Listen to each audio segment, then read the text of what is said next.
The King's Dilemma Chronicles. Is it going to be a win or a bin?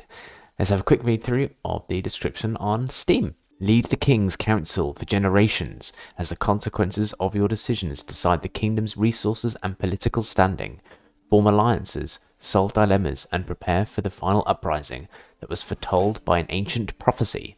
This came out a couple of days ago on the 30th of January, and I was given a free key by the developer, so I must say, most grateful for you guys giving me a chance to play this.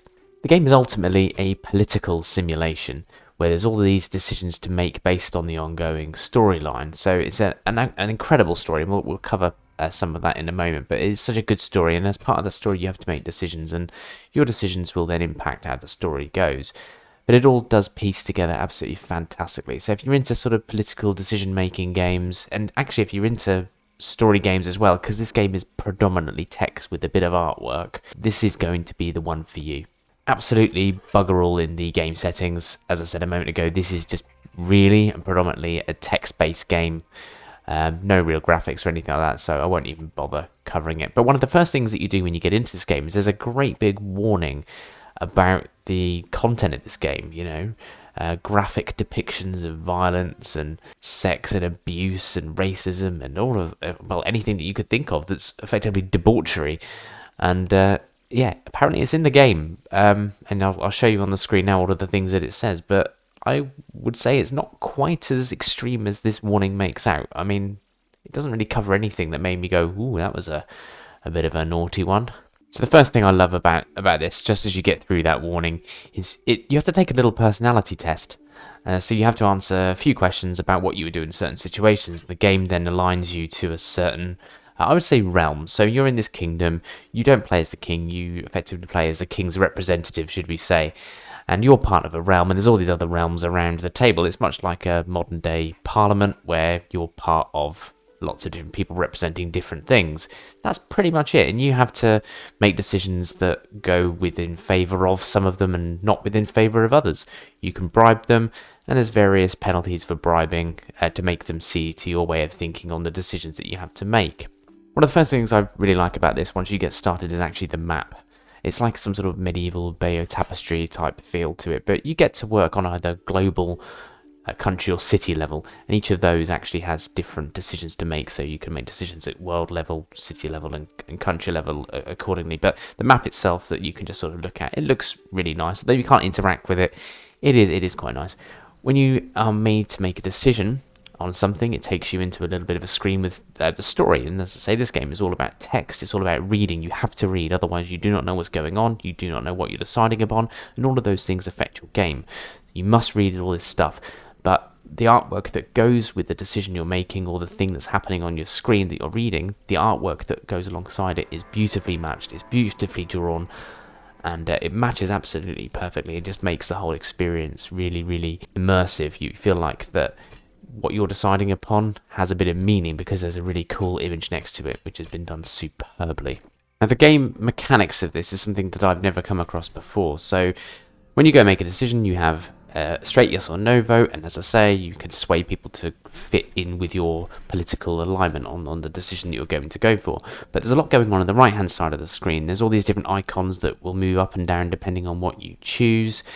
And they all represent different things, and you have to, based on your ruling type, there's different rules that you have to try and abide by. You're going to be an oppressive ruler, you're going to be an extremist ruler, a moderate ruler. And you have to try and get these little icons in certain areas of the grid by answering or deciding things yes or no, and they move accordingly. But there's more to it. I mean, if you end your reign, which you could either die or you effectively get kicked off the throne, or the people, or the king above you even, rather than you.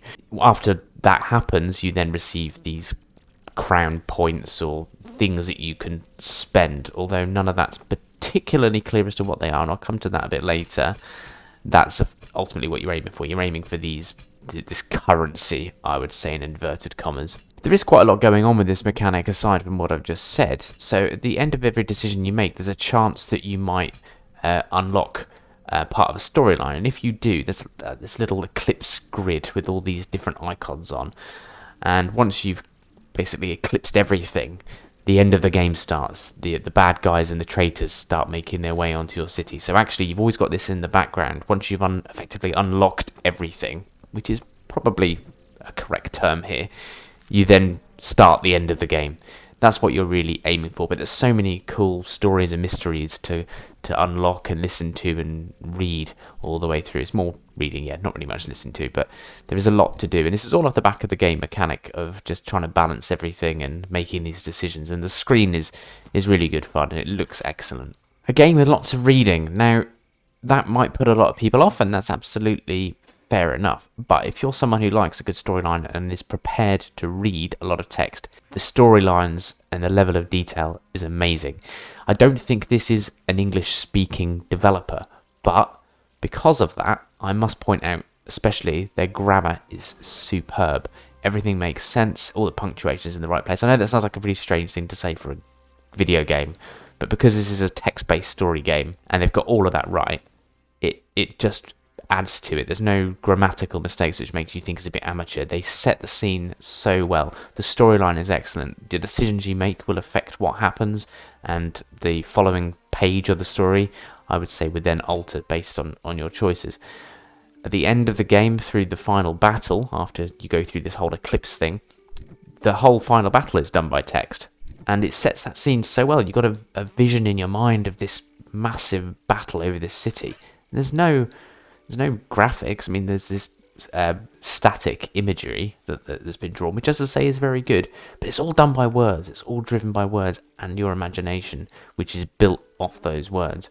It's just an excellent storyline, and it keeps you so engrossed. I mean, I played this for 3 hours, and I loved every moment of it. I'm also going to throw in as well, the music is pretty good. It's not groundbreaking, it doesn't make you sort of sit up and take notice, and it doesn't make the game, but it is a good bit of background noise. You've got to have something there. It couldn't be silent, but it does its job, so I would say it does set that scene. Now, a few bad things. I would say, as part of what I might have alluded to a moment ago, with the currency and the crown things, nothing is really explained in much detail. So there is a small tutorial, so the first few decisions it will guide you through. It explains how to do things, but it never really explains why.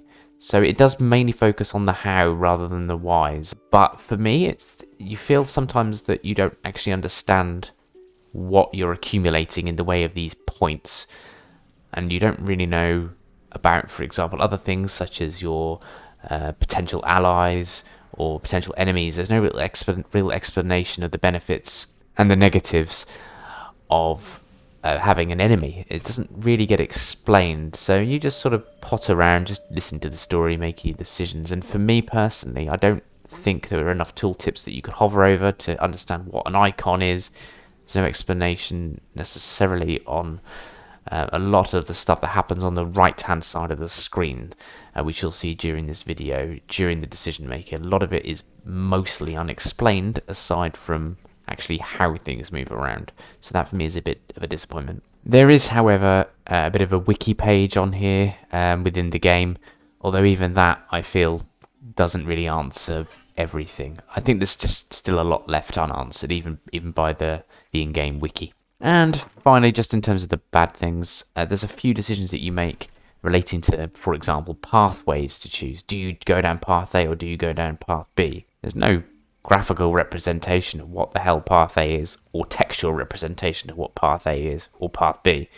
So you're literally just picking path A or path B. You might as well just toss a coin without any background knowledge whatsoever. So that felt a little bit strange. There was a few scenarios of similar ilk to that I couldn't quite get my head around, to be honest. Yeah, to sum up really, this game is excellent. The story is deep, it's detailed, it really, really brings you into the game, and it triggers your imagination into these settings. And by the end of it, you created this whole new world in your head. I actually went to bed sort of thinking what this world would look like. I mean, I didn't think about it all night, don't get me wrong, but it does, yeah, it just sort of really stuck in my mind as a really good memory for me, and the world it created in my mind. I mean, some of the things that I mentioned that aren't so good were a bit annoying, but generally speaking, the mechanic for the diplomacy screen and the decision making was excellent. Thoroughly enjoyed having to make decisions on some really cool items. I really thought about things you have to make decisions on, so well done developers there on that one. It's really well priced too. It's less than £15, and I think this does have replay value, because if you were to play it again and take another personality test, you could come out differently and be a different faction or realm, or you don't have to do a personality test on the second run, and you can just pick anyone that you would like. So there is replay value here, so thank you for not overpricing this game and ripping people off, but I would most certainly pay the current under £15 asking price on Steam for this. I think it's about £13. Great game, and I will probably play this again at some point, I imagine.